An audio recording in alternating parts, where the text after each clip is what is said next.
Right. The reason we soil sample is to test if a field is high or low in pH, phosphate, or potash. There are many different soils. Different soils equal different fertilities and yields. Very few fields have the same fertility and soil. As you can see, there are many different soils in this one field. Many fields will not have the same soils as this one does. This is the phosphate in the field. The green is where it is good, the red is where it is bad. You want it to be in the green. You can see what levels you want to have. See, you want around 56. You don't want it too low, like it is right here, on 16, 12, 9, 10, all of these. You don't want it too low or you don't want it too high. This is the potash for this field. You can see where it is low on the chart, and you can see where it's just wasteful on the chart, where it doesn't need that much. This is around where you want to be, around 500 and all that. And as you can see, this field is kind of in the middle. It doesn't have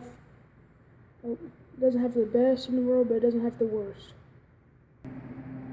Here is the pH.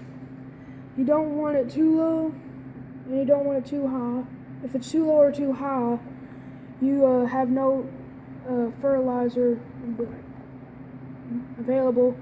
And as you can see, this field is kind of good around this top area. It's not so good around here, but you don't want it too low or too high. We go to the field using GPS to see they go in each of these blocks. We pull soil samples in each of these blocks 8 times, and that's how you make a soil sample for one field. Now to do this, you walk 8 steps out from one corner with the boda.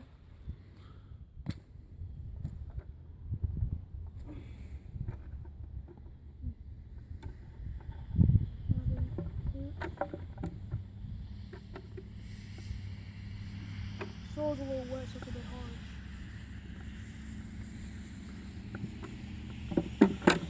Okay. Right here. Mm-hmm.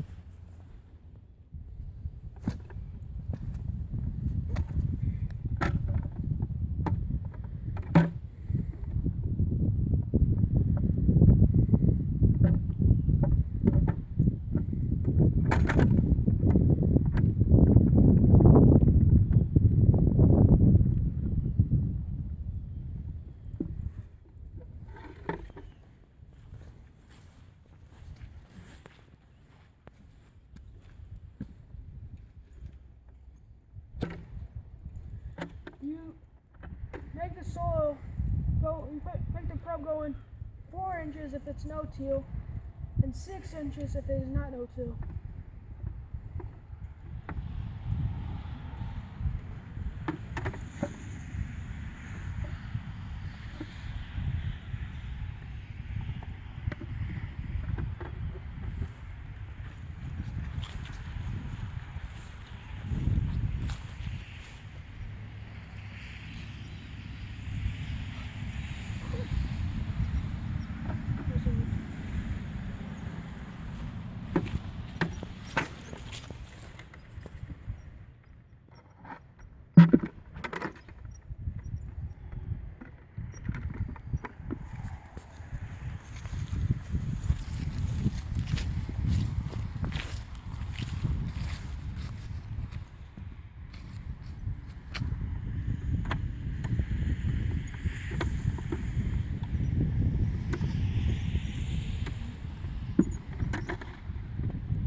it up like this, and we send it off to the lab, and we'll get a result within about 4 or 5 days.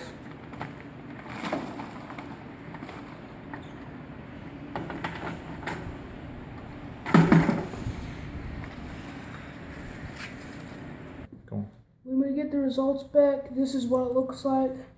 This is your potash, calcium, magnesium, zinc. There's a bunch of stuff over here. Not all of it's important for today.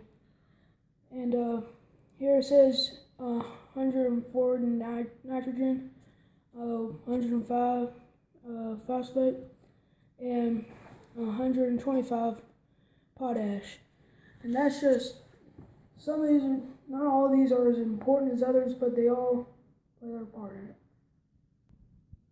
Okay, well, see, this farm has way too much potash. And the reason it has so much potash on it is from where this hog farm has been spreading all its manure on this land. It's meant to be about 300 to 400, but around, as you can see here, it's about 1,000, some thousands around here, 900s, 500s, all through here.